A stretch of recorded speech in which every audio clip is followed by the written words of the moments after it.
Ladies and gentlemen, Bitcoin price is now statistically a little probable to spike down in the low 60s. And in this video, I'm going to show you why. Before we get going, you might want to look at my previous analyses warning of potential bearish posturing and bearish moves. You can click this link right here, and I'll throw you another one after we get through some of this video. That's going to be exciting for you. So pull up your panties, put the bong down or your stanky drink, because we're going to go get some Bitcoin.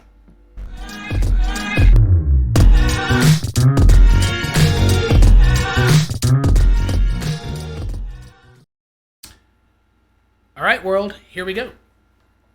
I'm going to zoom out on this line here for newer viewers. Returning viewers, you already know what this is. This is the 1/4 line of my super macro mega channel that no other content creator should have unless they saw mine. But this line has never been touched before in Bitcoin history until Bitcoin's current bear market. So the support was always, the macro support was always much above it, never touched since roughly $7.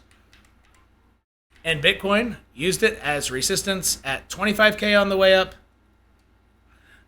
resistance at 32K, resistance big time at 48K, got slammed down hard, just got above it, and now went below it, back above it, and now is back below it.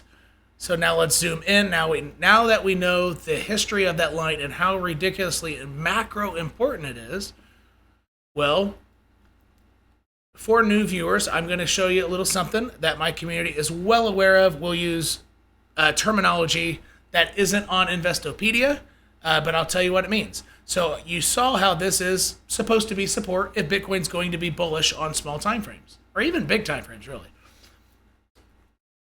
But Bitcoin can go all the way down to 60K, still be perfectly bullish on the weekly, like perfectly bullish. All right. So in this case, really only small time frames will flip bearish, which they have.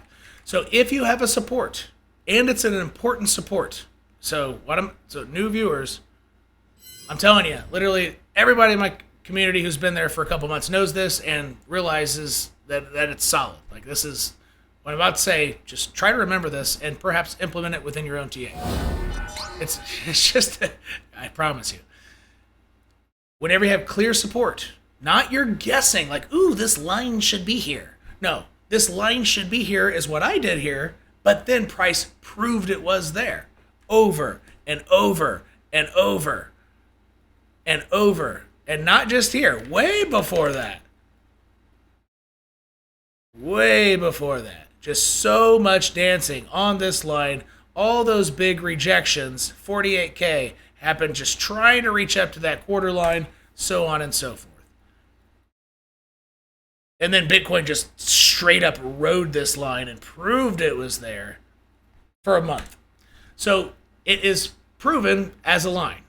The biggest algos in crypto can see it to some degree and will react to it. So when you miss a big support that's proven, not one that theoretically should be there, it's never been proven yet, a proven support, you go below it, that's okay. You usually go back up to potentially get above it and keep going on, as long as you don't get stuck in a lower high posturing. So here, it took out the lower high, but what happened? It could not hold that as support. So this is called the punch low. So that's the terminology that's not on Wikipedia. When you have a clear and proven support, and you punch below it, not the end of the world. Okay, we still got rejected a second time. Okay, that's not the end of the world. This is still a higher low at this point right here. And actually, it's still fine. In this exact moment, this is a nice trajectory. It's probably doing something like this. I'm going to try to get back up. So it's still probably fine. But if it takes that out, then this is your last defense before you do what? You will accelerate down once you take out the punch low. It's literally like, I said I would never say 90% on YouTube again. It's over 70%. Like, it is a high percentage statistical chance that, particularly when it's an important and proven support, you punch below it, get rejected again, come back down, and you go below that punch, that's where it speeds up. And it's a very, very easy play, and it's very expected. So now let's go back to current price. So what is price doing now? Well, punch low, got rejected by the super macro mega line, and come back to toy with this. So it came back to toy with it, didn't go below it, but what's the reaction off of that line? So now we're going to zoom in even further here. So we started with the weekly, went down to the daily, now we're down to the 1 hour to show you why it's statistically, like it's barely statistically probable. It's like just over 50% chance to actually need to spike down. And here, but I have to zoom, microscope in to show you why. Now the last one is, the reason why is because this reaction is so weak, you did not even get above what was support. You didn't even test it. You didn't even try. That means the bulls are half-assing this. The big money didn't look interested.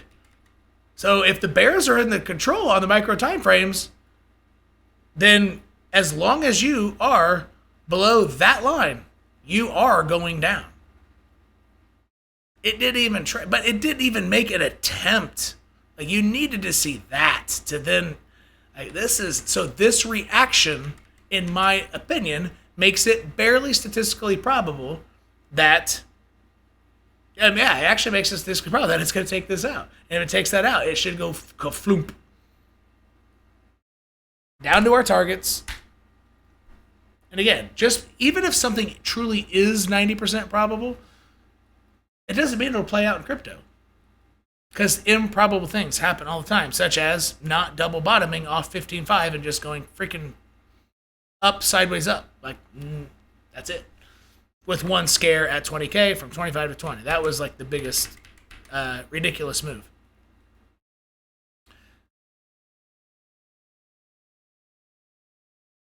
And so, that's why I think Bitcoin should do this. Now, in my community, I already gave an update on this, and I let them know that if it does fall below, here's the obvious target, and it'll take, from today, it'll take roughly 10 days. So I use this tool to measure from current day over, how long will it take to where you're going to be able to begin guessing, begin forming probabilities. Will it get above this line? Thus, it's going to retest upward closer to 70. So right when it gets above this line, it's going to go to that line, and it should be quick. Not immediately in 1 hour, but it actually could go like this and then go try it like this. But it should hit that line if it takes out this line. That's just how, because if you get over where you should make a lower high, you typically actually you usually make new highs. But in this case, you have huge resistance. So you're probably not going to... Actually, it might happen all at the same time. Hit these highs right where it... Honestly, that might be what happens. But I'm not going out that far because I haven't even seen a fall yet, right? So now I'm just making... So if you take 0.7 for 70%, 0.7 times 0.7 times 0.7 times 0.7, it's no longer probable. I wonder... that's got to be like a small... I bet that's under 30%. Why did I say 4 times? 0.7 times 0.7? Yeah, 4 times. I bet that's under 40%. I could do math in my head. Yeah, it's 24%. Yep. So